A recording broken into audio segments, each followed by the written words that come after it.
Vamos ler juntos Neemias 1, verso 4. Tendo eu ouvido estas palavras, assentei-me e chorei e lamentei por alguns dias, e estive jejuando e orando perante o Deus dos céus. Vamos orar mais uma vez, irmãos, pedindo que o Espírito do Senhor nos oriente nessa reflexão. Pai Santo, muito obrigado por esse dia tão maravilhoso, primeiro dia da semana, quando a Tua Assembleia se congrega neste local para sermos edificados. Obrigado pela semana que se findou, por essa que se iniciou. Tão bom, Pai, começar a semana já descansando na Tua Palavra, aprendendo a Tua Palavra, louvando o Teu nome e sendo edificado pelo Senhor. Nossa vida aqui na face da terra, Pai, não é outra a não ser de sermos edificados pelo Senhor. E o edificador é o próprio Senhor Jesus Cristo. Ele que edifica a igreja. Nós somos a sua igreja e temos a certeza de que seremos edificados por Ele. Pai Santo, nós entregamos nas Tuas mãos a Tua Palavra para que Tu a abençoes e a revele aos nossos corações. Assopre sobre a Tua Palavra. Ilumina as nossas mentes, nos dê revelação e entendimento espiritual e sabedoria para compreendermos o que Tu diz na Tua Palavra, Pai. Nós estamos felizes porque temos uma convicção plena de que em breve nós estaremos com o Senhor e poderemos assim contemplar a Tua Majestade Santa. Hoje o nosso coração ele anseia, ele suspira por Ti. Hoje Tu habitas em nós pela fé. Também, ó Pai, creio que o Senhor é um Pai tão misericordioso e maravilhoso que tem sido longânimo, Pai, porque Tu não desejas que ninguém se perca. Por isso, Pai, continue nos congregando, nos avivando, nos despertando para essa realidade espiritual, onde nós possamos avançar conhecendo o Teu amado Filho. Fala conosco, Pai, mais uma vez nesta manhã, é o que nós Te pedimos em nome de Teu amado Filho Jesus. Amém. Queridos, Neemias, nós vimos domingo retrasado que ele não foi criado ali em Jerusalém, ele não conhecia Jerusalém. Quero começar dizendo isso para que a gente possa então entender o que significa um encargo. Quando uma pessoa veio e trouxe para Jeremias, no versículo 3, dizendo que os que ficaram, que não foram cativos, lá em Jerusalém, a cidade, aquele povo, estava vivendo uma vida de miséria, estávamos desprezados por todos. Então, quando Neemias ouviu esta notícia, aí ele fala aqui no versículo 4: tendo eu ouvido estas palavras, assentei. Quando ele se assentou aqui, irmãos, porque o coração de um filho de Deus, quando está em conexão com o Pai, vivendo uma vida de intimidade, quando ele sabe que alguém que faz parte da sua família, família no sentido de universal, família universal, aqueles que creram no Senhor, sejam americanos, sejam eles europeus, sejam eles qualquer raça, nós estamos ligados em um corpo que é Cristo, então nós somos membros desse mesmo corpo, ainda que os irmãos estejam muito distantes, ainda que tenham irmãos que nós nunca conhecemos, porque quando a gente de fato vê pela primeira vez o irmão que creu no Senhor Jesus Cristo, vocês podem perceber que a nossa afinidade ela é rapidamente feita, é uma afinidade assim bastante afetiva, porque há uma ligação profunda, porque ele está ligado à cabeça, nós também estamos, então nós somos membros um do outro, igual o seu corpo, ele está ligado a você. Então qualquer parte do nosso corpo, se for tirado, nós vamos sentir falta, nos vai fazer a gente sofrer, vamos sentir dores, né? Então assim era Neemias, quando ele ouviu a notícia de que Jerusalém estava desprezada, os muros caídos, qualquer inimigo poderia atacar aquela cidade, imagina como ficou o coração de Neemias. Então ali o Senhor usando Neemias para ter zelo por aquele povo. Então Deus colocou no coração de Neemias um encargo, uma responsabilidade. Neemias, eu posso contar com você? Então, Deus, é como se Deus despejasse no coração de Neemias como estava o coração do pai. Então Neemias se quebranta, assentei e chorei, e lamentei por alguns dias. Então, o que aconteceu com ele com esse cargo? Ele esteve ali jejuando e orando perante o Deus dos céus. E qual foi esta oração de Neemias diante do Deus dos céus? Não foi uma oração no sentido assim: Pai, abençoa aquele povo, Pai, esteja consolando aquele povo, como nós fazemos, irmãos. Por isso que quando nós somos imaturos, as nossas orações inconscientemente elas são egoístas, porque nós oramos para que Deus visite aquele povo. Ó Senhor, visita os hospitais, ó Senhor, visita os doentes. É nós, nas nossas orações egoístas, dando ordem para Deus visitar, e nós ficamos aqui. Parece que Deus é o nosso servo, né? Então Deus tem que nos obedecer. Ó Senhor, visita aquele povo. Não era assim, Neemias. Não deve ser assim com o filho de Deus. Tem que envolver oração e ação. Então, aqui, Jeremias, irmãos, eu tenho plena convicção que ele estava considerando diante do Senhor, para que o Pai então pudesse abrir caminhos, trazer diretrizes, para que então ele pudesse ir e fazer algo por aquele povo. O cargo do coração, né? Isso só vai acontecer, irmãos. Deus não vai nunca usar uma pessoa que seja uma pessoa que não tenha compromisso com Ele. Deus, Ele vai usar alguém que de fato tem um coração totalmente conquistado pelo Senhor. Então Deus pode trabalhar nesses corações. Aconteceu também com Jeremias. Nós tratamos ontem com os jovens, que quando o Senhor chamou Jeremias, antes dele nascer, o Senhor já conhecia Jeremias e chamou ele. Jeremias começou a rebutar no pátio de uma criança. Então aquela criança, Deus disse para ele: vou fazer de ti uma cidade fortificada, bronze de ferro. Você vai ser contra aquele povo. Eles vão pelejar contra ti, mas não vão prevalecer, porque eu sou contigo, Jeremias. Aí Deus deu para Jeremias 3 lindas visões da amendoeira, daquela panela. Um dia esse pai permitiu tratar sobre esse assunto, que é muito interessante, né? Mas então era este encargo, irmãos, no meio de multidão de pessoas. Então Deus pega ali Jeremias. O que chama a nossa atenção é que Jeremias nem conhecia Jerusalém. Ele nasceu cativo ali, nesse contexto. Ele era servo do rei, ele era copeiro do rei, né? Ele é aquele que tomava o vinho primeiro, né? Para que então, se Jeremias não morresse, então o rei poderia tomar o vinho tranquilo, né? Um vinho de boa qualidade, não tem nenhum envenenamento. Mas Jeremias era o responsável, e isso ele criou-se uma afinidade com o rei, né? E o rei gostava de Neemias, porque, irmãos, quem que não gosta de ter ou ser amigo de um filho de Deus, né? Porque um filho de Deus, não estou falando aqui, irmãos, de pessoas religiosas, não. Religiosas não tem nada a ver. Ontem eu tive até dificuldade para dormir, porque uma gritaria, nem sei de onde que vinha, meu Deus do céu, que a gente não entendia absolutamente nada, né? Não se falava o nome de Cristo absolutamente nada, era algo assim terrível, né? Eu creio que tinha muitas pessoas ali ouvindo aquela baboseira toda, mas um filho de Deus é regenerado.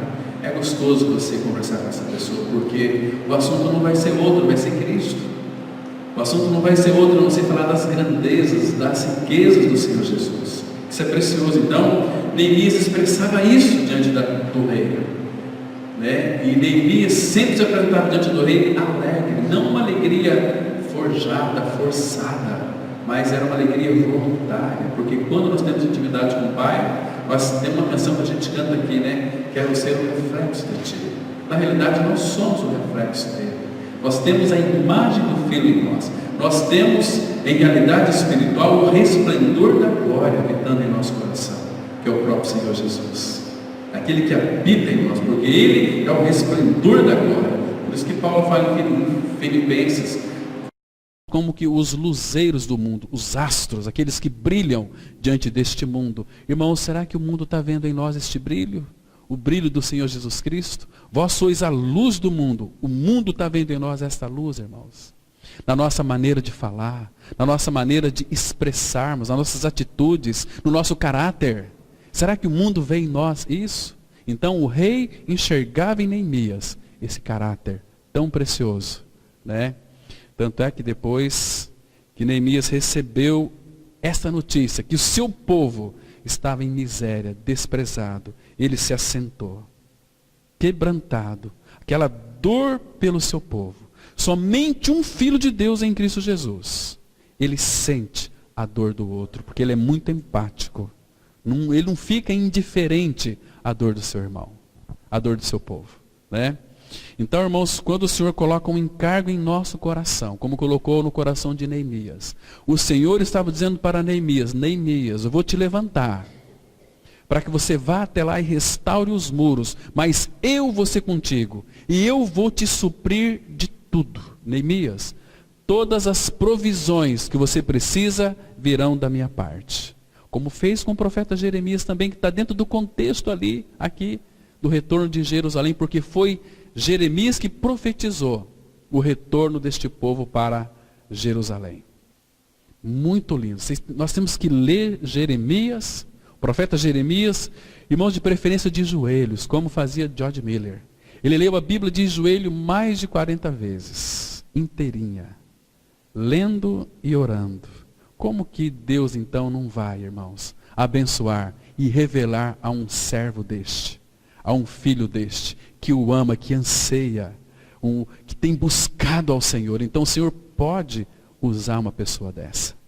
É muito interessante. Então, agora, quando nós, irmãos, isso é tão vergonhoso para nós, a gente aparece para reunir como igreja uma vez por semana.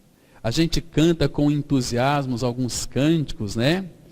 E isso aqui é muito mais simples do que dedicar uma vida de oração aos pés do Senhor, porque Paulo fala assim, a nossa vida de oração é orar sem cessar, é estar em constante ligação com o nosso Pai Celestial, estar ligado a Ele, porque, irmãos, quando nós não estamos ligados a Ele, eu particularmente, algumas vezes, a gente percebe assim que, porque nós somos falhos, às vezes a gente tem coisas que nos entristece, parece que Deus nos abandona, mas não é que Ele não nos abandona, Ele disse que nunca te deixarei, jamais te abandonarei, nunca, eu estou convosco todos os dias, até a consumação dos séculos. É nós que nos desviamos dele, então a gente se perturba, né?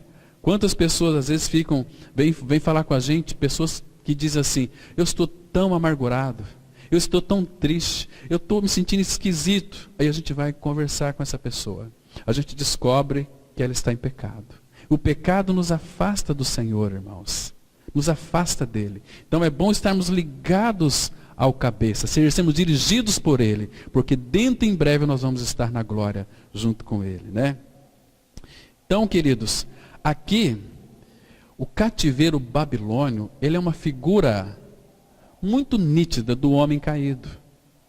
Porque se você lê a causa do cativeiro, que eles ficaram lá 70 anos, você tem que ler o profeta Jeremias. Então Deus levanta Jeremias, Deus já havia feito uma reforma no templo, lá em Jerusalém, usando Josias. Começou, Manassés foi um dos piores reis que já existiu ali em Israel. Manassés. Ele era um homem que colocava as prostitutas lá no templo, eles colocavam uma série de deuses no templo, e ele mesmo sacrificou seu filho a Baal. Matou seu filho e sacrificou seu filho. O pior rei. Mas graças ao Senhor, que esse homem também foi alcançado pelo Senhor. Esse monstro de Manassés. Ele foi o pior rei, então deste pior Deus fez um melhor rei. Trabalhou na vida dele. Aí depois veio Amon, também foi um péssimo rei. Depois veio Josias. Então Josias, ele começou a reinar ali com 8 anos de idade. 8 anos de idade, um rei reinando, porque o pai dele, Amon, foi assassinado porque cometeu muitas coisas que desagradavam o Senhor. Então próprio povo assassinou o Amon. E então veio o seu filho, reinou, começou a reinar com 8 anos de idade. Interessante, irmãos, que este rei, ele pediu para que seus súditos buscassem lá, talvez naquela grande biblioteca, os pergaminhos. E trouxeram para ele um pergaminho, o livro de Deuteronômio. Ele começou a ler. Ele não sabia a quem pedir conselhos. Então foi buscar nos pergaminhos e começou a ler. As pessoas liam para ele. Então, aquela palavra do Senhor entrou no coração dele e começou a fazer uma reforma no templo. Destruiu os altos, começou uma grande reforma. Mas ele reprimiu o povo a obedecer a ele. Então, claro que isso seria então uma reforma exterior e não interior. Entende? Mas aí, irmãos, aí levanta Jeremias. Porque eles começaram a dizer, pela reforma que o rei Josias fez, eles diziam sempre assim, não, aqui é o templo do Senhor, templo do Senhor, templo do Senhor é este. Então Deus levanta Jeremias, não é nada disso.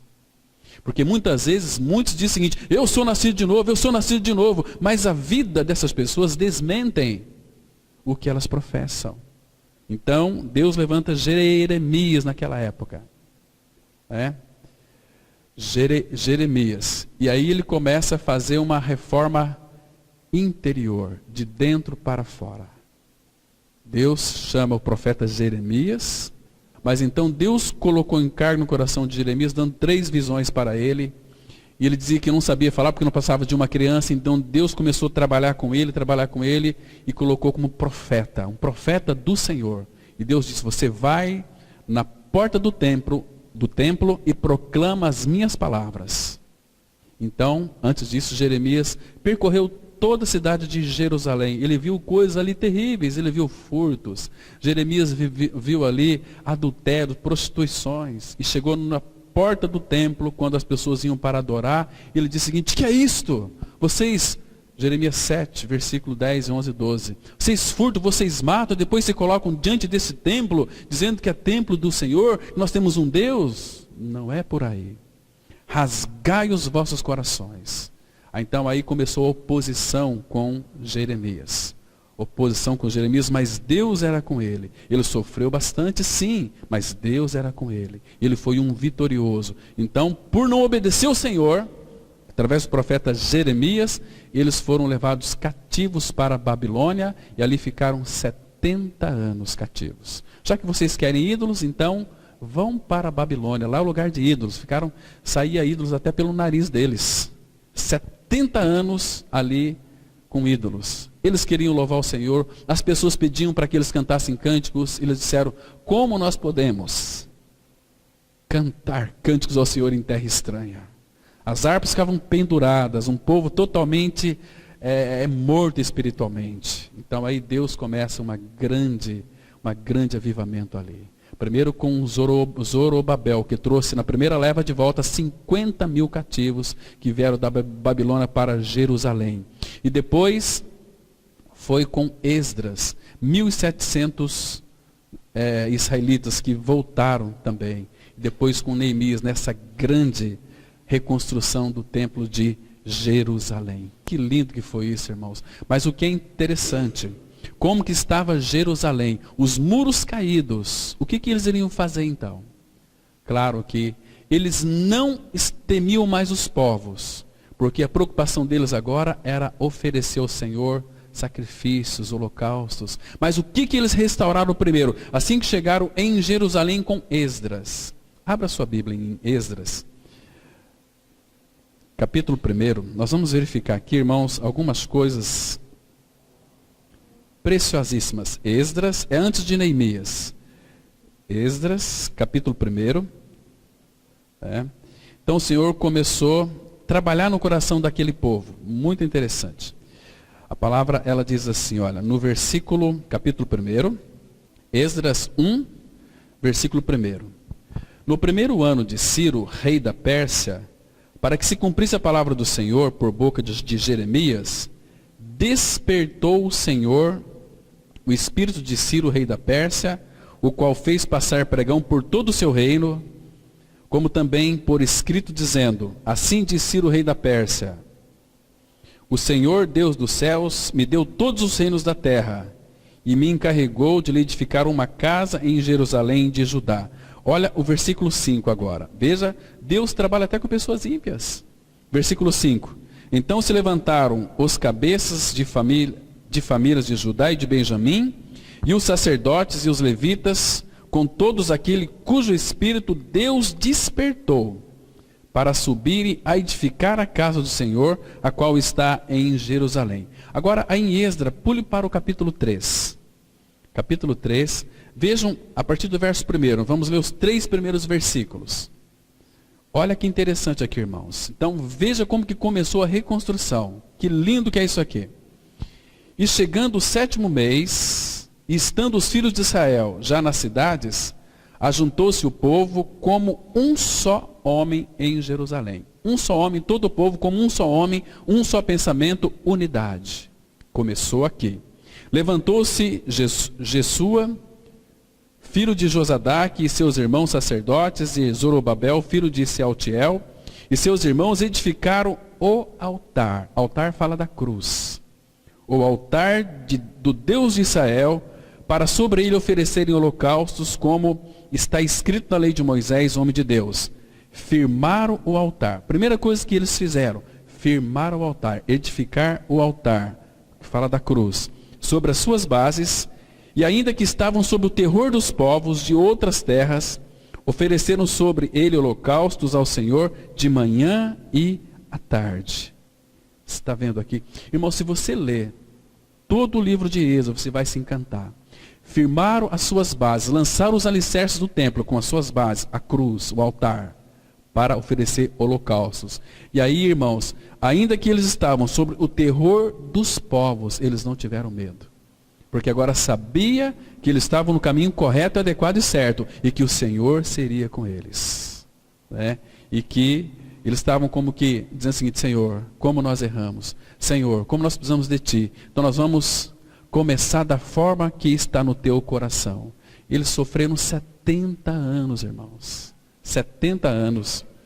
E aí, a notícia dos muros de Jerusalém estavam derrubados. Então, Jeremias recebeu esse encargo do Senhor, ele se assentou, foi quebrantado, chorou, lamentou por alguns dias. Nós vimos o outro encontro, a importância de nós chorarmos diante do Senhor.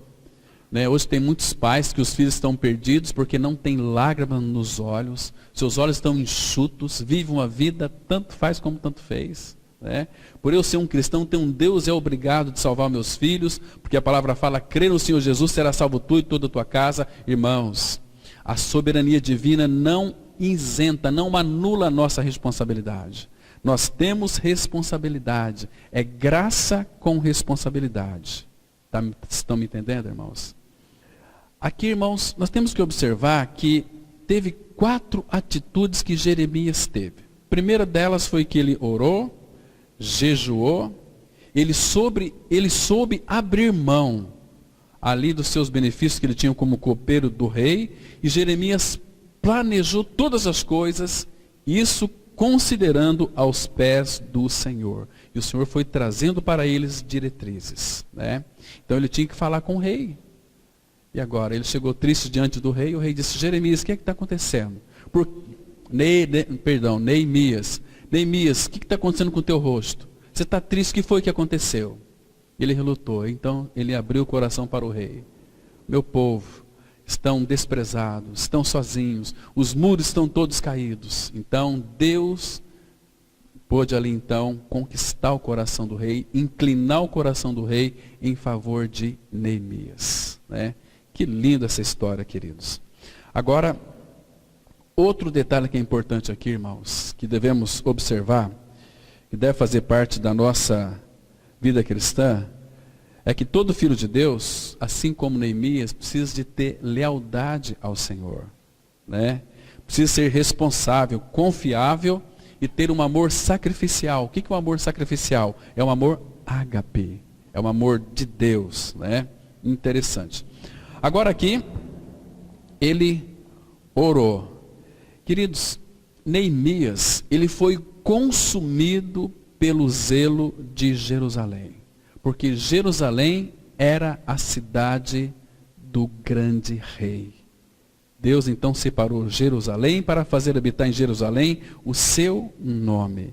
Então, queridos, Neemias intercedeu, mas não apenas intercedeu, ele orou e então ele pôde agir, para que então Deus pudesse usá-lo para fazer a reconstrução, a reedificação dos muros de Jerusalém. Então hoje, com a ajuda do Senhor, nós vamos aprender, irmãos, orar ao Senhor de uma forma que toca o coração do nosso Pai Celestial. As nossas orações, irmãos, elas são tão superficiais. As nossas orações são tão rasas. As nossas orações são tão preguiçosas. Nós não passamos tempo diante do Senhor. Nós não temos prazer no nosso Pai Celestial. Nós temos prazer nas nossas coisas. Vocês já observaram uma coisa muito importante? Que a nossa vida de oração, ela começa a ser aperfeiçoada quando então Deus permite, não tem nada a ver com o diabo. Deus permite que a nossa vida começa a cair em grande tragédia. Deus providencia tudo isso, sabe por quê? Para que nós possamos voltar para o Senhor. Então a gente volta para o Senhor abençoa, tira-nos daquele local de tragédia, e a gente se esquece e começamos a viver uma vida para nós mesmos, distraídos do Senhor. Então o Senhor tem que tratar conosco novamente. Irmãos, Ele quer que nós aprendamos a lição. Se nós não aprendermos a lição, nós vamos viver neste mundo uma vida de cristãos miseráveis. Uma vida de cristãos sem compromisso com o Senhor. Uma vida de cristãos que não se importa. Eu fico pensando aqui. Imagina se tivesse aqui nessa comunidade um Neemias, um apóstolo Paulo, um apóstolo Pedro, um profeta Jeremias, um Esdra, um escriba, né? E tantos outros, um Barnabé. Como que seria a nossa comunidade? Como que você acha que esses irmãos iriam nos estimular a uma vida de oração? Como, irmãos? Das duas, uma. Ou nós realmente iríamos crescer conhecendo o Senhor, aprendendo a orar, ou então, sabe o que iria acontecer conosco? Nós íamos procurar uma outra igreja para nós. Porque essa igreja aqui seria uma igreja muito exigente. Seria uma igreja que ia pegar muito no nosso pé. Seria uma igreja que as pessoas iam nos incomodar bastante. Não é assim, irmãos? Queridos, eu falo isso porque nós estamos vivendo um período, talvez, de maior dificuldade que o povo de Deus está enfrentando. Mas, por outro lado, nós temos toda a liberdade de nos reunir, de nos congregar como igreja do Senhor, para ouvir a sua palavra, para adorar, e muitos, infelizmente, não se importam com isso. Né? Muitos que hoje poderiam estar aqui, claro, hoje é um dia especial, Dia dos Pais, estão almoçando com seus pais, tem que fazer toda aquela preparação, irmão, mas a família não é o centro. Não é o centro. Cristo é o centro. Se é o Dia dos Pais, hoje é um dia muito adequado para nós nos reunir como igreja e louvar o nosso Pai Celestial, porque Ele é o nosso Pai. Ele é aquele que nos sustenta, nos dá saúde, é aquele que nos dá inteligência, sabedoria, é aquele que nos fez e nos refez em Cristo Jesus e está nos edificando. Então, se nós de fato não considerarmos isso, nós vamos colocar família em primeiro lugar, o Senhor em segundo lugar. E ele disse assim: quem ama pai e mãe mais do que a mim não é digno de mim. Irmãos, a gente perde tanto tempo com tantas coisas que não agradam o Senhor, irmãos. Tantas coisas são deixadas para trás. Então, o Filho de Deus deve priorizar, buscar primeiro o reino de Deus e a sua justiça. As outras coisas serão acrescentadas. Né? Então é buscar o Senhor. Isso que Ele deseja, isso que Ele quer. Porque quando nós temos este foco nele, podemos ter certeza de uma coisa. Em toda a nossa reconstrução, em toda a nossa reedificação, nós teremos bom êxito.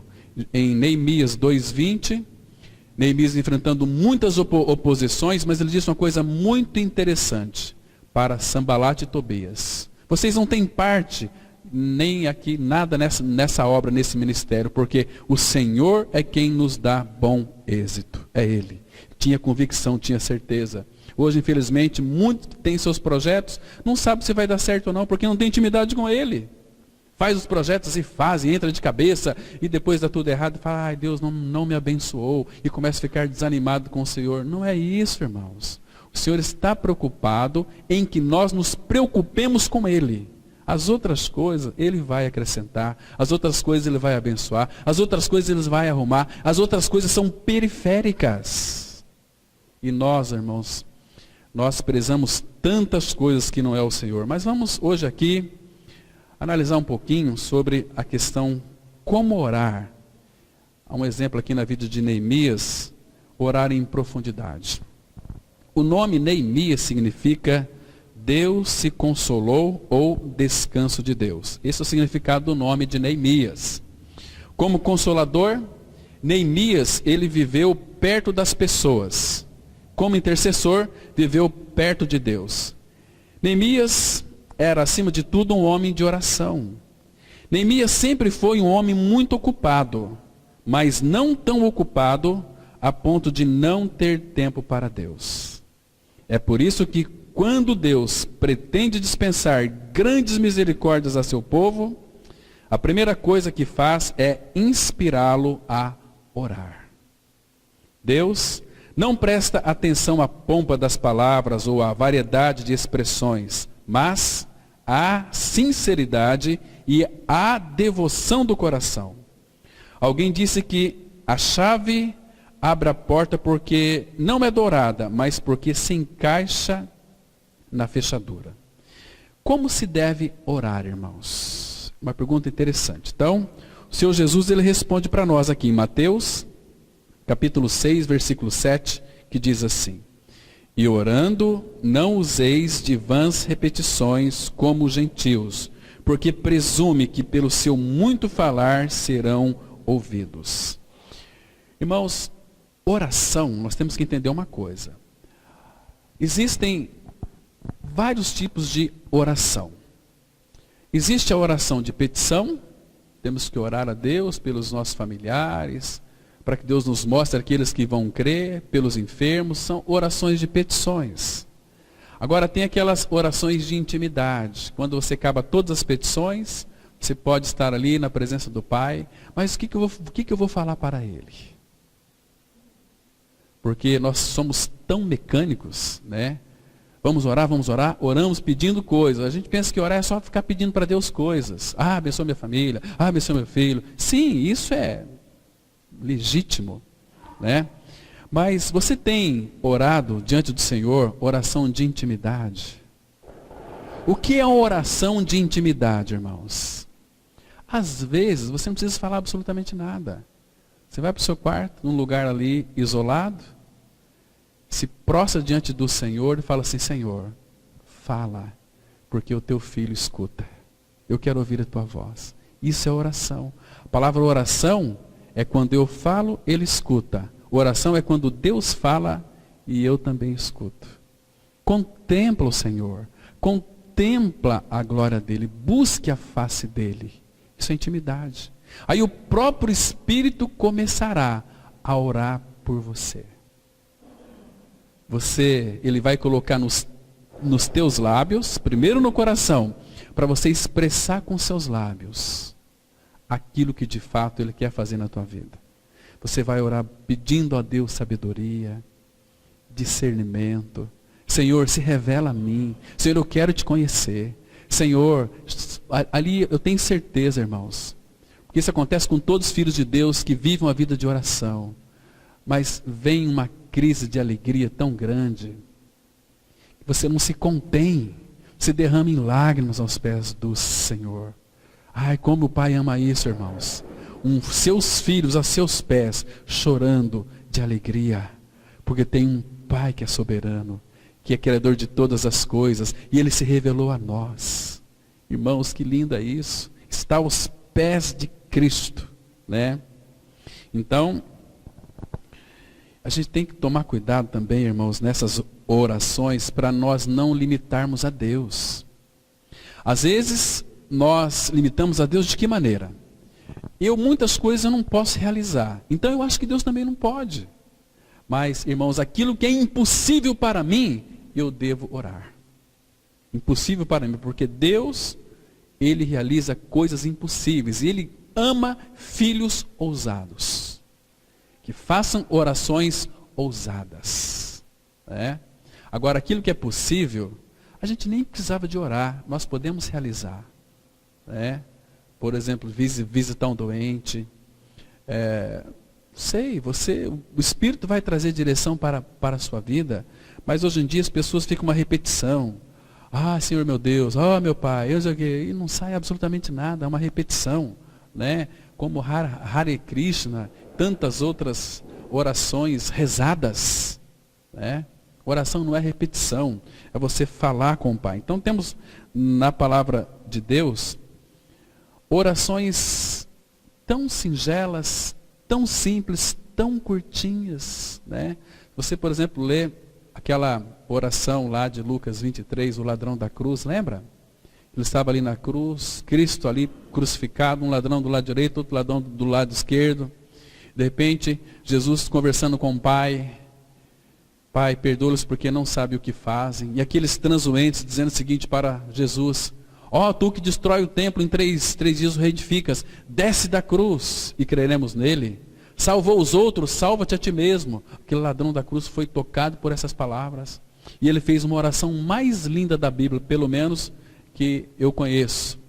Ele vira para Jesus e diz assim: Jesus, lembra-te de mim quando vieres no teu reino. Que oração, irmãos. Falar com o próprio Senhor Jesus. Nós falamos com o próprio Pai. Jesus, lembra-te de mim quando vieres no teu reino. Jesus vira-se para ele e diz o seguinte: em verdade te digo hoje, você vai estar comigo no paraíso. Que resposta! Que lindo, irmãos. Aquele ladrão foi salvo. Sabemos que mal que ele fez, se era um estuprador, se foi um assassino, se foi um ladrão, mas Jesus o perdoou, porque ele reconheceu. Foi convencido pelo Espírito Santo de que era um pecador.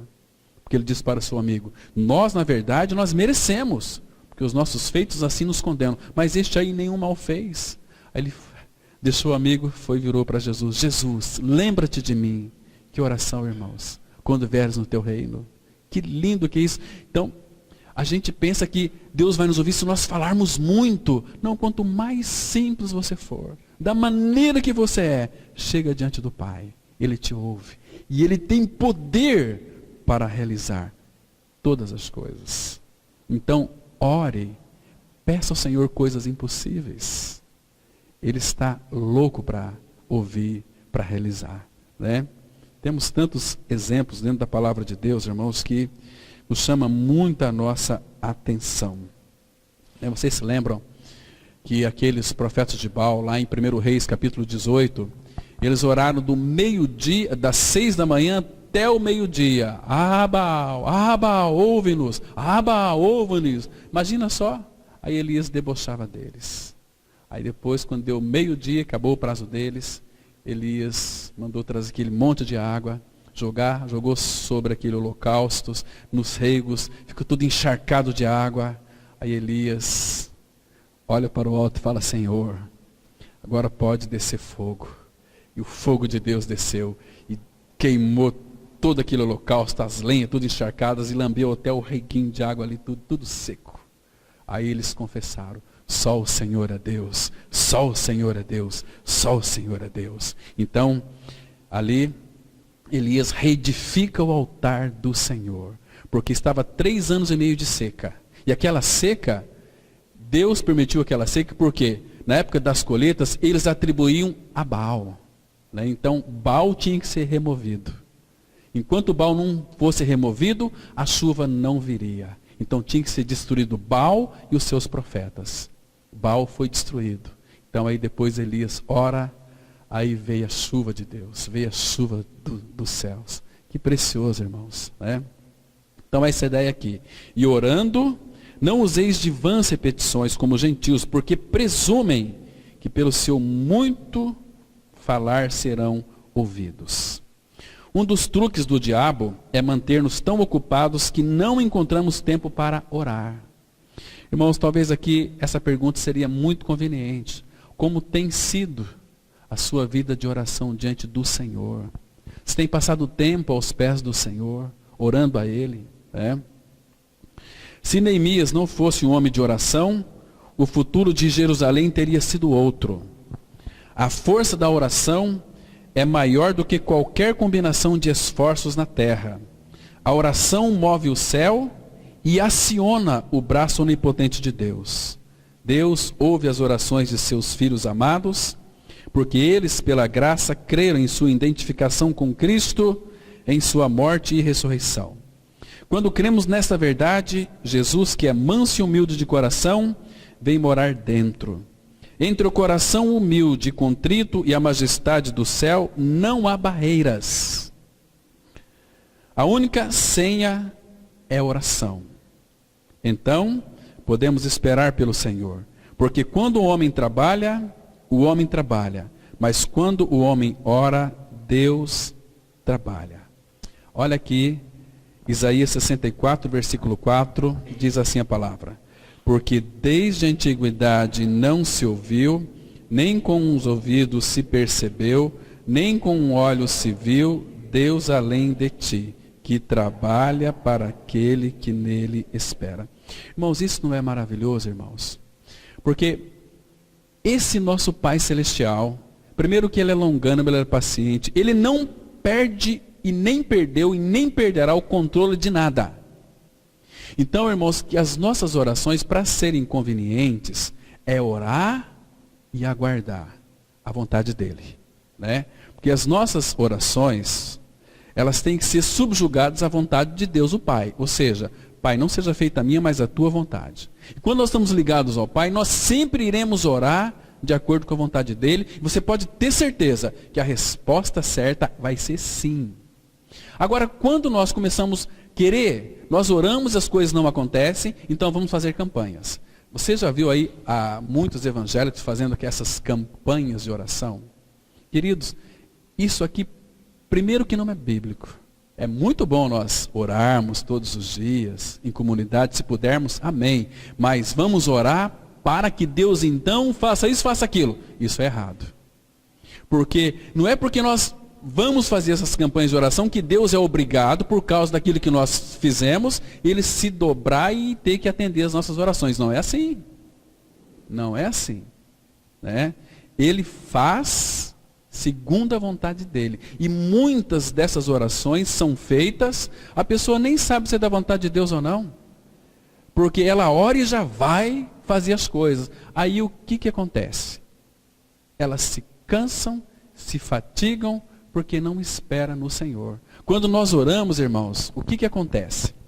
Primeiro que nós sabemos, eu falei aqui algumas vezes, vocês também sabem, que Deus nos vai atender de 3 maneiras. Com sim, não, espere um pouco. Mas, irmãos, se nós soubermos esperar nele, as nossas forças serão revigoradas, as nossas forças serão fortalecidas, seremos edificados, porque até mesmo os jovens que estão fazendo aí a obra de Deus, sem consultar o Senhor, porque homens estão mandando, vocês têm que fazer, eles vão fazer a princípio até de uma forma bastante benéfica, talvez para a denominação, talvez para o pastor, mas irmãos, Deus não está nesse negócio, então eles vão se cansar, porque não souberam esperar. Primeiro temos que orar e esperar. Então quando Deus se manifesta, Ele vai colocar nos nossos corações a vontade dEle e vamos fazer as coisas na energia do Pai e não na nossa força. Quer ver? Abra em Isaías capítulo 40.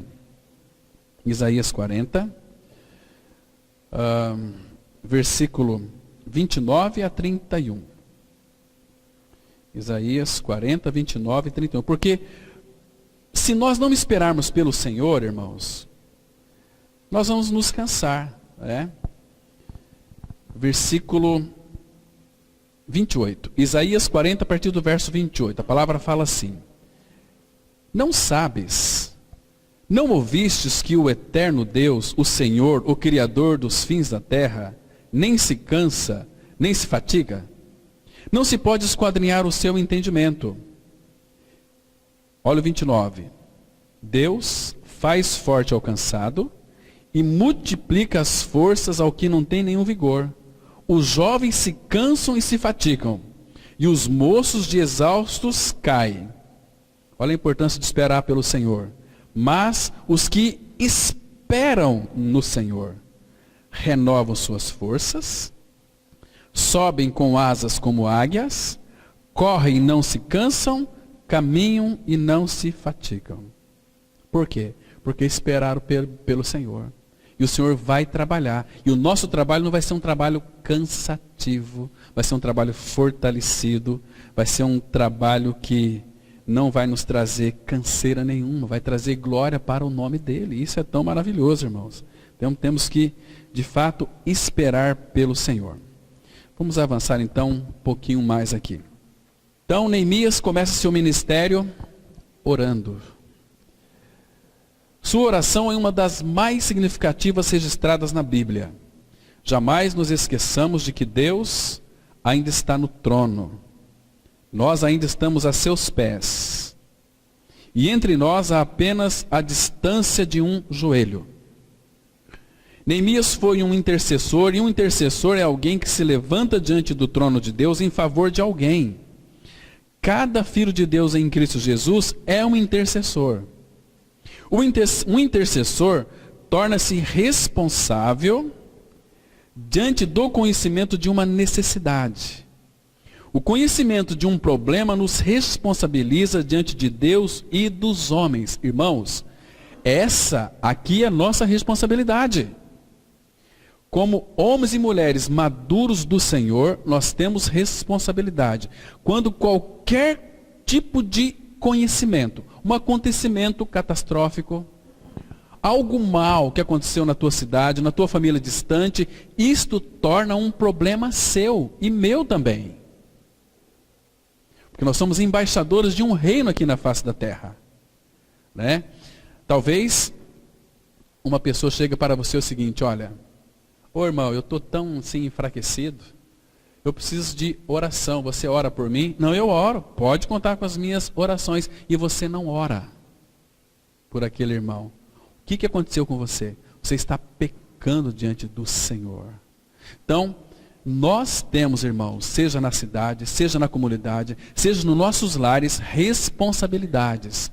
Qualquer tipo de acontecimento que seja ou que venha trazer sofrimento para alguém, se nós temos esse conhecimento e não sentir a dor e ser um intercessor, estamos pecando. Porque isso significa que nós não temos responsabilidades. E quando nós não oramos, nós estamos pecando diante do Senhor. Vamos ler aqui 1 Samuel capítulo 12, versículo 23. A Bíblia diz assim: quanto a mim, longe de mim que eu peque contra o Senhor, deixando de orar por vós. Antes vos ensinarei o caminho bom e direito. Você está vendo aqui, irmãos? Qual é a nossa responsabilidade? Quanto a mim, longe de mim, que eu peque contra o Senhor, deixando de orar por vós. Então, a igreja de Cristo, homens e mulheres renascidos, temos responsabilidade de interceder por aqueles que de fato estão enfrentando algum problema, alguma dificuldade. Lembra de Pedro, em Atos 12? Ele estava ali encarcerado, Herodes iria apresentar ele no dia seguinte para ser morto, mas a palavra fala que a igreja, Atos 12, de 2 a 6, ela estava orando incessantemente por Pedro. Né? Talvez aquela oração deles pode ser uma oração tão incrédula, porque quando Pedro bateu lá na porta, não é Pedro, você está louca, menina. A menina foi atender a porta, disse, fechou e deixou Pedro lá batendo. Pedro está aí, você está louca, Pedro está preso, vai morrer amanhã. Mas eles estavam orando por Pedro, então Deus foi lá e libertou Pedro. Só que eles não estavam acreditando, até que Pedro insistiu, bateu e entrou, então é assim. Então é Pedro. Entende? Lembra de Paulo e Silas em Atos 16, de 23 a 26? Meia-noite, depois deles terem levado uma camaçada de pau, costas sangrando, eles oravam e cantavam louvores a Deus. O que foi que aconteceu? As cadeias caíram por terra. Né? Todos foram libertos. Até o carcereiro foi liberto, que estava solto, mas ele estava preso no seu pecado. Então, Paulo e Silas foram lá, evitou um suicídio dele, foram lá e pregou para a família deles. E eles creram e todos foram batizados e foram regenerados. Né? Que liberdade, por quê? Porque tinha alguém ali que de fato intercedia. Isso é maravilhoso. Irmãos, mas o povo do Senhor é um povo muito rebelde, um povo de coração contumaz. Se você ler depois, não vai dar tempo para a gente ler aqui, mas leia depois Deuteronômio, capítulo 9, de 13 até o 29. Você vai ver como que Moisés ali intercedia. Moisés era um homem de oração. Moisés intercedia o Senhor pelo povo. Pelo povo. Foi uma bênção na vida daqueles irmãos lá. Vamos avançar um pouquinho mais. O intercessor sente a dor dos outros em sua própria pele. Um egoísta jamais será um intercessor. Por quê? Porque só pensa em si mesmo. Só aqueles que têm compaixão podem sentir na pele a dor dos outros e levá-la ao trono da graça. Neemias chorou, lamentou e orou durante 4 meses pela causa do seu povo. Sua oração foi persistente e fervorosa.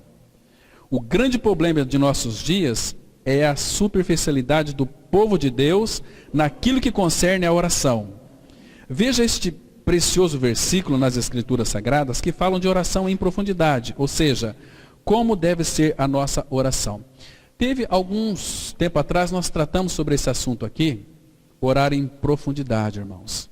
Nós vimos essas três substâncias, nós vamos ler o texto aqui, e nós analisamos, foi especificamente sobre esse versículo aqui. Então, eu fiz referência aqui hoje para a gente não se esquecer como deve ser a nossa oração. Então vamos ler aqui Êxodo, capítulo 30, os versículos 34 e 35, a parte A, que diz assim: Disse mais o Senhor a Moisés: Toma substâncias odoríferas, estoraque, ônica e gálbano, esses aromatas com incenso puro, cada um de igual peso, e disto farás incenso. Você sabe o que significa incenso na tipologia bíblica do Antigo Testamento? Incenso é uma figura de oração dos santos. O Apocalipse vai interpretar para nós. Então, irmãos, como devem ser as nossas orações? São aqui 3 substâncias, e por favor não esqueça disso, é importantíssimo para nós soubermos. Primeiro que eram substâncias odoríferas. Estoraque, ônica e gálbano. Estoraque era uma enzima que saía do caule de uma árvore, lá em Israel. Essa enzima, ela caía voluntariamente. Então o povo pegava aquilo lá, para fazer daquilo lá, substâncias odoríficas para oferecer incenso ao Senhor, que subia, que o Senhor aspirava. Então, essa palavra aqui, estorar, que significa que as nossas orações devem ser orações voluntárias. Você deve chegar diante do Senhor voluntariamente, ter o desejo de chegar diante do Senhor. Essa palavra ônica, você sabe o que é uma ônica? O que é ônica? Ônica era um tipo de um molusco que você não encontrava na superfície do mar, só nas profundezas do mar, né? Então isso aqui fala do quê? Que as nossas orações têm que ser profundas. Profundas. E o gálbano era uma folha de uma árvore que quanto mais esmagava essa folha, mais ela exalava aquele cheiro tão precioso. Então, a nossa oração tem que ter quebrantamento. Olha que lindo, irmãos. Olha como que Deus é tão perfeito. Ela tem que ser voluntária, tem que ter profundidade e ela tem que ter quebrantamento. Porque, irmãos, como o Pai ama seus filhos que chegam diante dele em orações voluntárias, em orações com profundidade, porque oração com profundidade é orar aquilo que está no coração do Pai, aquilo que Ele quer fazer. E Ele não vai fazer enquanto nós não orarmos. Orações em profundidade. E nós podemos, irmãos, adentrar na realidade espiritual das profundezas de Deus. Experimenta isso, irmãos. Experimenta isso. Eu não vou entrar num ponto aqui, senão não vou nem conseguir falar, né? Porque emociona demais. Mas, e uma outra coisa, e quebrantamento. O que nos quebranta, irmãos? A cruz. Somente um crucificado com Cristo pode chegar diante do Pai voluntariamente, porque tem necessidade do Pai, tem profundidade, e tem quebrantamento. Essas orações não serão rejeitadas. Lá no Salmo 66 fala, bendito seja Deus que não rejeita a oração. Por quê? Porque elas são voluntárias, porque elas são profundas e elas são de um coração quebrantado. Como que o Pai vai rejeitar uma oração assim, irmãos? Puxa vida, a nossa alma tem que ser como o Salmista 42:1, a minha alma suspira pelo Senhor. Agora, para muitos, talvez diria assim, né? Se nós fôssemos escrever o Salmo 42, como é que nós escreveríamos? Ai, a minha alma suspira pelas tuas bênçãos, Senhor. Minha alma suspira pelas tuas coisas, Senhor. Ele fala assim, ô meu filho, você não entendeu ainda. O dia que a tua alma suspirar por mim, eu vou te dar tudo para você se maravilhar, se desfrutar. Mas a gente se encanta com as bênçãos de Deus, irmãos. Nós temos que nos encantar com o nosso Senhor, né? Por isso que as nossas orações, elas são tão rasas. Vamos avançar aqui. O texto inicial nos chama a atenção para 3 substâncias odoríficas. Eu fiz questão de repetir aqui para ficar gravado na nossa mente, a gente nunca esquecer, principalmente quando formos orar. É estoraque, ônica e gálbano. Todas elas são um tipo da verdadeira oração. O que seria um tipo? É o estudo das figuras e símbolos da Bíblia, com as quais Deus procura mostrar, por meio de coisas terrestres, as coisas espirituais. Por exemplo, o incenso simboliza o cheiro agradável das orações realizadas e inspiradas pelo Espírito Santo.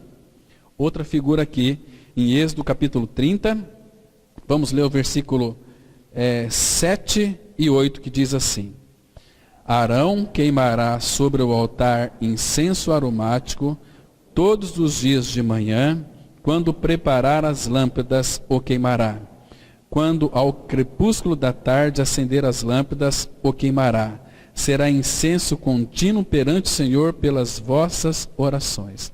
Então, estoraque, ônica e gálbano, associado a esses versículos aqui, Arão é um sumo sacerdote, ele era a figura de Cristo, né? Então, irmãos, incenso, segundo a tipologia bíblica do Antigo Testamento, é oração. Então, olha, presta atenção, Arão queimará sobre o altar incenso. A nossa vida de oração é uma vida desgastada aos pés de Cristo, né? Aromático. Quanto tempo nós devemos orar? Quais são os dias específicos para orar? Todos os dias, de manhã. Salmo 5,3 fala assim, Senhor, apresenta minha oração de manhã e fico esperando, né? De manhã, quando preparar as lâmpadas, o queimará. Quando ao crepúsculo da tarde, né? Todas as tardes, todas as manhãs, acender as lâmpadas, o queimará. Será incenso contínuo, oração contínua. Paulo fala para nós assim, no Novo Testamento, orai sem cessar. É oferecer incenso contínuo ao Pai. Oração de manhã, à tarde e à noite. Olha, Daniel, ele orava 3 vezes por dia. Daniel 6:10. Ele orava de manhã, à tarde e à noite. 3 vezes por dia, né? Davi, ele orava de manhã, à tarde e à noite. Salmo 55, versículo 16 e 17. Irmãos, isso é maravilhoso, irmãos. Nós temos vivido uma vida de oração, irmãos. De manhã, à tarde, à noite. Ah, mas eu trabalho, é muito cansado. Você pode ali no seu trabalho, está trabalhando, e falar, Senhor, obrigado por essa empresa que eu trabalho. Abençoa esse local, Pai. Abençoa o dono desta empresa. Oh, irmãos, essas orações agradam, Pai, porque não são orações egoístas. Pai, abençoa meus amigos aqui, para que eles também possam conhecer o Senhor. Pai, abençoa, aí vai ter prosperidade. Lembra lá quando Potifar, ele comprou ali José do Egito e colocou lá na casa dele? A palavra fala, Gênesis 39, de 5 a 12, que Deus era com José. E pelo fato de Deus ser com José, Deus abençoou a casa de Potifar, os campos de Potifar. Você acha que abençoou simplesmente pelo fato de José estar ali? Não. Mas eu tenho certeza que José intercedia ao Deus dos céus pela vida de Potifar, pela sua esposa e pelos seus campos. Porque a alegria de um filho de Deus é ver o outro prosperar. Senhor, abençoa. Senhor, põe a tua mão. Pai, corrige. Pai, abra as portas. E essas bênçãos vêm para você em dobro. Porque, segundo Hebreus 6:10, a palavra fala que Deus não é injusto para esquecer do vosso trabalho. E oração é trabalho. Paulo vai dizer que é muito mais do que trabalho, é luta. Que luteis comigo em oração. Por que muitos não oram? Porque não querem lutar. Ah, se nós fôssemos um povo verdadeiramente avivado. Irmãos, aqui às sextas-feiras não tinha lugar para colocar as pessoas. Tínhamos que reunir todo mundo aqui no templo. Mas vai ter uns gatos pincados, 5, 6, 7. Quando vem muito, 8 irmãos, né? Mas os irmãos que vêm intercedem por aqueles que não vêm, né? Então, esses irmãos são tremendamente abençoados, irmãos. Vocês não sabem como poder ter o privilégio de interceder por alguém. Mas nós temos, sabe o quê? Desânimo, cansaço. Sabe o que isso significa? São filhos de Deus? São. Creram na sua morte e ressurreição com Cristo? Creram. Mas são irmãos desanimados, cansados. É o DDD que o diabo usa. Dúvida, desânimo, desespero. Desanimado, tanta gente desanimada. Ah, hoje eu não vou não, eu tenho outra coisa para fazer, tenho novela para assistir, eu tenho um amigo que vai receber aqui em casa. Não, é o Senhor primeiro. Irmãos, o dia que nós priorizarmos o Senhor primeiro em nossa vida, Ele vai fazer mudanças radicais em nossas vidas. Vai nos abençoar tremendamente, mas nós não queremos. Ele diz assim: ah, se meu povo me escutasse, me ouvisse a voz, eu de pronto abateria o seu inimigo. Lhe daria o do trigo mais fino, daria para eles aquele mel que escorre da rocha, figura de Cristo. Mas o problema é que nós não queremos. Tá bom do jeito que está, tem minha casa, tem meu lar, está tudo bem, eu tenho boa saúde. Irmãos, quanto tempo a gente perde com tantas coisas que não tem nada a ver com o Senhor. Então ali, as orações eram todos os dias. Então, todos os dias de manhã. Isso demonstra que todos os dias devemos chegar-se a Deus através da oração e adoração. E somente incenso devemos oferecer a Ele, ou seja, que devemos reservar para Deus um momento de oração em adoração todos os dias. As 3 substâncias mencionadas acima são fundamentais para entendermos o valor da oração. Este primeiro ingrediente fala-nos da espontaneidade, visto que o estoraque era uma leve resina que era liberada voluntariamente de uma árvore. Isso faz-nos entender que uma verdadeira adoração deve ser espontânea e não forçada. Deve partir de um coração grato e não murmurador. Deve ser pelo Espírito e não de forma religiosa. Deve partir do interior humano e não apenas dos lábios. Então, aqui no Salmo 54:6, a Bíblia diz assim: oferecer-te-ei voluntariamente sacrifícios, louvarei o teu nome, ó Senhor, porque é bom. Louvar a Deus, também espontaneamente, é uma forma de orar a Deus. Nossa oração tem que ser uma expressão de louvor a Deus. Então, a nossa oração deve ser voluntária. Jesus, Ele intercede por nós, voluntariamente, todos os dias, né? Ele fala assim, em Jeremias 33:3, buscar-me-eis e me achareis, quando me buscardes de todo o vosso coração. Mas tem que ser uma oração voluntária. É para buscar a Ele, não as coisas dele. As coisas dele, deixa com Ele. Se o nosso coração for inteiramente conquistado para Ele, o nosso foco vai ser Ele. As outras coisas, vocês não sabem como que Ele vai nos abençoar. Mas de uma forma que vamos ficar totalmente surpreendidos, né? Então, Davi sabia que de fato tinha que orar de uma forma tão constante, tão preciosa. Vocês lêem depois o Salmo 116, de 1 a 6, ali fala dessa constância da oração muito preciosa. Vamos ver a outra aqui. A ônica era um tipo de molusco encontrado no fundo do Mar Vermelho. E aqui temos o segundo elemento, a busca profunda. E isto são muito importantes para uma verdadeira oração e adoração. Assim como a ônica não era obtida na superfície, e sim lá no fundo do mar, assim deve ser nossa oração do mais profundo do nosso ser. Vamos ler aqui, Salmo 130, versículo 1 e 2, que diz assim: Das profundezas clamo a ti, Senhor. Escuta, Senhor, a minha voz. Estejam alertas os teus ouvidos às minhas súplicas. Oração em profundidade. Então, das profundezas. Irmãos, qual que é esse termo aqui? O que significa orar em profundidade?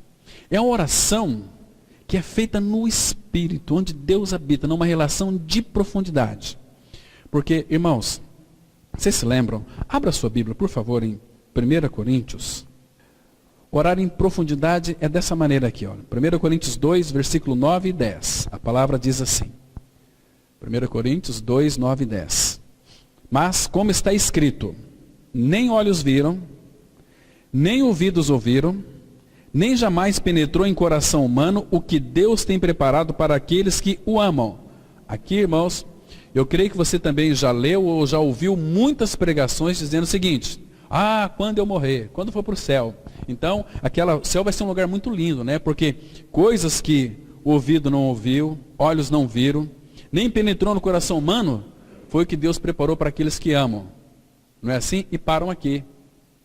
Mas não para aqui. Porque o versículo 10 diz assim: mas Deus nolo revelou pelo Espírito. E aqui fala dessa oração de profundidade. Porque o Espírito a todas as coisas perscruta, até mesmo as profundezas de Deus. Então, o mesmo Espírito que habitou no Senhor Jesus, habita em mim, habita em você, se você creu.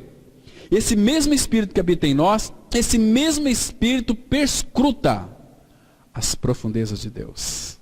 Irmãos, a gente é tão bobinho, ficando preocupado com tantas coisas.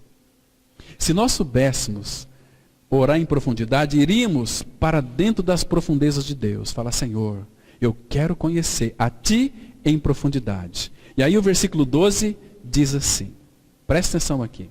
Ora, nós não temos recebido o Espírito do mundo, e sim o Espírito que vem de Deus, para que conheçamos o que por Deus nos foi dado gratuitamente. Você sabe disso, irmãos?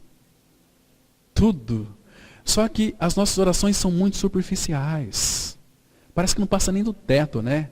Começa a orar em profundidade. Começa a se envolver com o seu Senhor. Faça um teste, irmão. 2 meses. A partir de hoje, eu vou me envolver com o Senhor. O que importa para mim é o Senhor. Eu quero que o Senhor me oriente em tudo, mas eu quero viver uma vida de oração.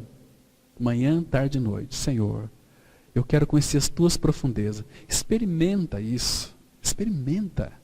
Vai ao trono da graça. Ele fala: cheguemo-nos confiadamente junto ao trono da graça. O Senhor almeja que nós demos um passo à frente. E não tenhamos medo de ficar na presença dEle. As nossas orações são assim: Pai, abençoa o dia hoje, essa semana, em nome de Jesus, amém. Não. Filho, vem aqui, filho. Eu te amo, filho. Tenho saudade de você, filho. Fica mais comigo. Ele quer que nós estejamos nele. Jesus disse: permanecei em mim, e eu vou permanecer em vós. Ficamos mais ligados a Ele. Essas são as nossas orações em profundidade. Das profundezas a ti clamo. Irmãos, Moisés, ele conhecia tanto o Senhor, irmãos, que ele fazia orações tão ousadas. Deixa eu mostrar só uma para vocês aqui. Êxodo capítulo 32. Vamos lá. Êxodo capítulo 32. Puxa vida, irmãos. Você sabe que quando Moisés subiu lá naquele monte, ele então, o povo lá embaixo, 40 dias ausentes de Moisés, do seu líder, Êxodo 32, eles fizeram um bezerro de ouro e começaram a festejar, e esse aqui é o Deus que nos tirou do Egito. Aí Deus disse: Moisés, desce lá. O teu povo, falou Moisés, o teu povo se corrompeu, né? E aí, leia depois, irmãos, todo o capítulo 32, você vai crescer muito. Aí chega aqui no versículo 30, diz assim: no dia seguinte disse Moisés ao povo: vós cometestes grande pecado. Presta atenção que Moisés não isentou o povo das suas responsabilidades. Vocês cometeram um grande pecado. Agora, porém, subirei ao Senhor. Que palavra linda, né? e porventura farei propiciação pelo vosso pecado. Tornou Moisés ao Senhor e disse, ele já estava lá, mas voltou para lá. Ora, o povo cometeu grande pecado, fazendo para si deuses de ouro. Agora, pois, perdoa-lhe o pecado, ou, se não, risca-me, peço-te, do livro que escreveste. Meu Deus! Porque ele conhecia o Senhor.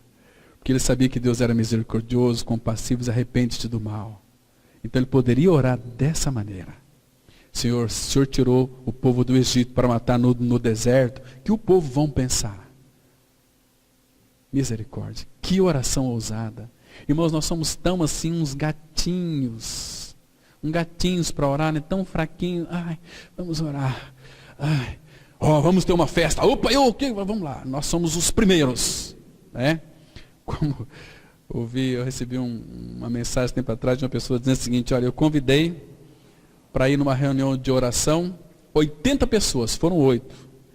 Convidei para ir numa festa, 8 pessoas, apareceram 80. Né? Que diferença que é isso aqui. Mas, irmãos, oração em profundidade, fala da ônica. Outro elemento que nos chama a nossa atenção é o gálbano. Era produzido de folhas de um arbusto da Síria, que esmagada produzia uma seiva. Devemos oferecer uma oração e uma adoração com o coração quebrantado. O perfume somente se conseguia através do esmagamento das folhas e caules da planta. Assim também é o louvor da nova criatura, pois existem situações que nos moem, nos machuca, nos abate, ficamos como que destruídos. Porém, é aqui que vem o profundo e mais puro louvor. Quando assim oramos, louvamos e adoramos, neste momento o perfume se manifesta. Lembre-se que nós somos o bom perfume de Cristo. Quem não passou pela cruz nunca vai ter um coração quebrantado, esmagado pelo Senhor. Quanto mais somos quebrantados, mais o perfume de Cristo vai exalar para o Pai. Né? Então vamos ler aqui o último texto, 2 Coríntios 2, 15 e 16. Porque nós somos para com Deus o bom perfume de Cristo, tanto nos que são salvos como nos que se perdem. Para com estes, cheiro de morte para a morte. Para com aqueles, aroma de vida para a vida. Quem, porém, é suficiente para estas coisas? Irmãos, nós, não é que vamos ser. Se você creu na sua morte e ressurreição com Cristo, nós somos para com Deus o bom perfume de Cristo. Bom perfume de Cristo. Então, as orações em profundidade, ela tem que ser voluntárias, profundas e oração de quebrantamento. Então, quando Neemias recebeu esse encargo do Senhor, ele se assentou, jejuou e orou, porque ele tinha intimidade com o Pai. Ele sabia o que era uma oração voluntária, ele sabia o que era uma oração profundidade, e ele também sabia o que era uma oração de quebrantamento, porque ele iria enfrentar muitos desafios, e ele conquistou todas as coisas. E o livro de Neemias nós vamos estudar, sim, irmãos, com a ajuda do Senhor, parar algum tempo nesse livro aqui, para tirarmos lições preciosas sobre a vida de Neemias. Amém. Vamos ter uma palavra de oração. Pai, nós te agradecemos pelo tempo que passamos aos teus pés, estudando a tua palavra, Pai. Ensina-nos a orar. Oração que sejam elas voluntárias, profundas e de quebrantamento, Pai. O Senhor sabe, Pai, a dureza do nosso coração. Por isso nos quebranta, Pai. E nos leva para uma realidade espiritual, para viver uma vida nas tuas profundezas. Pai, somente desta maneira nós possamos orar voluntariamente, porque o nosso prazer vai estar no Senhor. Faça isso na vida da igreja. Nós somos o teu povo. Lembra-te de nós, ó Pai. Tem misericórdia de nós. Muito obrigado, Pai, pela tua palavra, que podemos lê-la e meditá-la com liberdade. Em nome de teu amado Filho Jesus que nós oramos. Amém.